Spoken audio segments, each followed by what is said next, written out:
Kain tayo ng maaga. Lunch tayo ng maaga. Nagutom kasi ako. 10:49 AM pa. Kanina naggatas lang ako tsaka biscuits. Para matipid.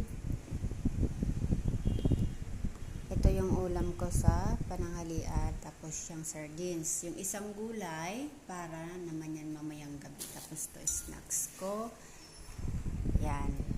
Tipid-tipid muna tayo ngayon mga sangkay. Matuto tayong magtipid dahil wala pa tayong pera. Nag-uumpisa pa lang tayo sa trabaho. Kaya tipid-tipid lang muna tayo. Bili na lang tayo ng masarap pag meron na tayong pambili. Bawi na lang tayo next time. That's for today.